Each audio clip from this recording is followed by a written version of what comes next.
Hey hi everyone welcome back to my channel. आज के एक नतून रान्नार भिडियो निये चले एसेछि। आज के रान्नार भिडियोटा होच्छे सयाबिन कारि बा आलू सयाबिन कारि बा आलू सयाबिनेर तरकारी, जेई नामेई डाकते पारो। तो एखाने फार्स्टे कड़ाईते आमी जल दिएछि, तार मध्य 1 चामच लवण दिएछि।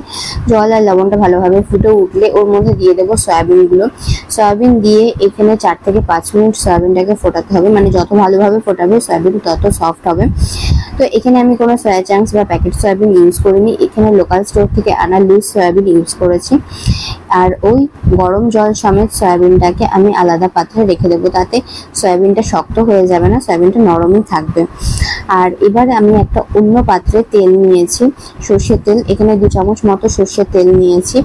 এবার এই তেলের মধ্যে আমি কেটে ধুয়ে রাখা মানে ডুমো ডুমো করে কেটে ধুয়ে রাখা আলুগুলোকে দিয়ে দিয়েছি। আর দিয়েছি অল্প পরিমাণ লবণ আর হাফ চা চামচ হলুদ গুঁড়ো। এবার এটাকে ভালোভাবে লাল করে ভেজে তুলে নেব।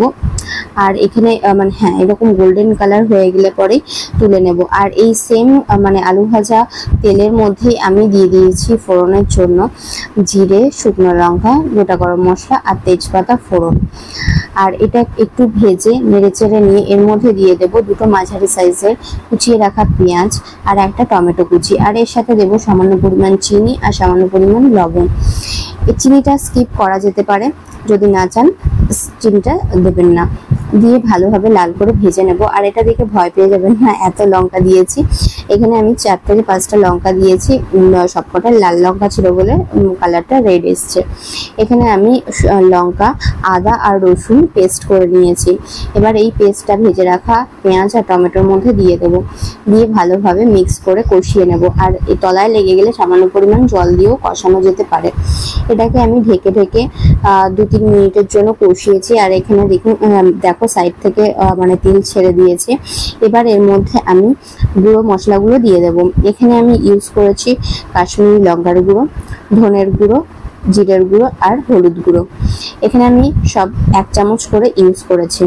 1 চামচ হলুদ গুঁড়ো, 1 চামচ ধনে, জিরে আর কাশ্মীরি লঙ্কার গুঁড়ো। কাশ্মীরি লঙ্কার গুঁড়োটা অপশনাল, না চাইলে নাও দিতে পারে। এবার এটাকে যাতে তলায় না লেগে যায় তাতে অল্প পরিমাণ জল দিয়ে আমি কষিয়ে নিয়েছি লো ফ্লেমে ঢেকে। এবার তেল ছেড়ে দিলে আলুগুলো মানে ভেজে রাখা আলুগুলো আমি এর মধ্যে দিয়ে আর একটু কষিয়ে নেব 2-3 মিনিটের জন্য। এবার এই আলুগুলো দিয়ে কষানোর সময়ই আমি লবণটা একবারে দিয়ে দেব। এখানে যে মানে আন্দাজ অনুযায়ী লবণ দেবে। আর এখানে আমি সয়াবিনগুলোও দিয়ে দিয়েছি একসাথে কষিয়ে নেওয়ার জন্য, তাতে মানে সয়াবিনের মধ্যে মশলাটাও যাতে ঢোকে। তো সেই কারণে সয়াবিনগুলো জল থেকে চিপে এর মধ্যে দিয়েছি যাতে জল না থাকে ওর মধ্যে। এবার আলু আর সয়াবিনটাকে ভালোভাবে কষিয়ে নেব। ঢেকে ঢেকে আলু আর সয়াবিনটাকে কষিয়ে নিচ্ছে। আর এখানে আমি জল দিয়ে দিয়েছি, যে পরিমাণ গ্রেভি খেতে পছন্দ করো সেই পরিমাণ জল দেবে। আমি এখানে একটু কমই জল দিয়েছি। এবার ফুটিয়ে নামিয়ে নিলেই তৈরি সয়াবিন কারি বা সয়াবিনের তরকারি। তো এখানে নামানোর সময় ঘি গরম মশলা ইউজ করা যেতে পারে।